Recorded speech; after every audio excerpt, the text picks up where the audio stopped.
When I learn of incidents such as the massacre of millions of men, women, and children perpetrated by the Nazis in World War II, how is it possible, I ask myself, that ordinary people, who are courteous and decent in everyday life, can act callously, inhumanely, without any limitations of conscience? Now, there are some studies in my discipline, social psychology, that seem to provide a clue to this question.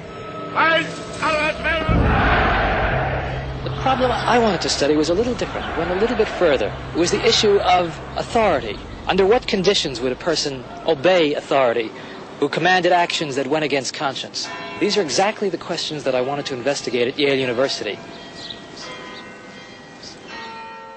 It is May 1962. An experiment is being conducted in the Elegant Interaction Laboratory at Yale University. The subjects are 40 males between the ages of 20 and 50 residing in the greater New Haven area. Psychologists have developed several theories to explain how people learn. One theory is that people learn things correctly whenever they get punished for making a mistake. 40 years later, Milgram's infamous experiment, obedience, is still taught in classrooms around the world. All right, teacher, would you take the test and be seated in front of the shock generator, please, in the next room? But the experiment was rigged. The victim was an accomplice of the experiment. The victim, according to plan, provided many wrong answers. His verbal responses were standardized on tape, and each protest was coordinated to a particular voltage level on the shock generator. Now, as teacher, you were seated in front of this impressive-looking instrument, the shock generator.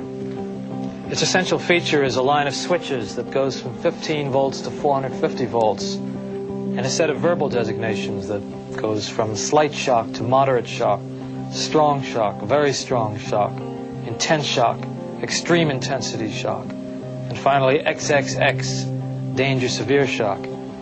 Your job, the experimenter explains to you, is a word pair test. If he gets each answer correctly, fine, you move on to the next pair. But if he makes a mistake, you are instructed to give him an electric shock, starting with 15 volts, and you increase the shock one step on each error. That is incorrect. This one will be 195 volts. The learner was hidden from the teacher by a partition. Of course, this was all a simulation. Nothing was really happening. But the learner made very convincing sounds of pain as the shocks increased. This will be at 3:30. And Milgram found, surprisingly and rather horrifyingly, that the majority of people would actually go right to the very highest level if there was some pressure from a man in a white coat who said things like, It's absolutely essential that you continue. Continue, please. Let me out of here. My eyes bother me. Go on. Let me out. in fact, about 65% of the people who he studied, who were normal volunteers from the ordinary population, actually gave the maximum number of volts. This man was one of those 65%. This one will be 195 volts. The correct one. Let me out of here. Slow. Dance. Let me out of here. My heart's bothering me. Let me out of here. You have no right to keep me here. Let me out.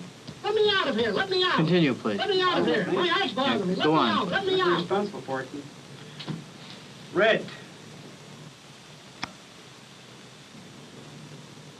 That is incorrect. This will be at 3:30.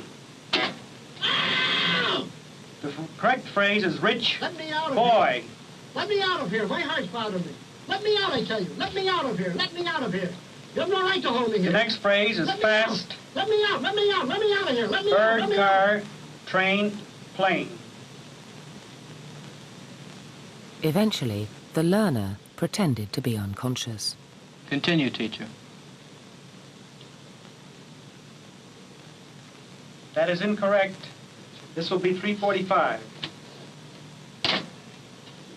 The correct answer is fast, bird. What we learned from that experiment is that people will actually do an awful lot when they're put under pressure from authority figures. And the problem is, of course, that when we obey the unjust authority figure, the person who gives us immoral commands, then, of course,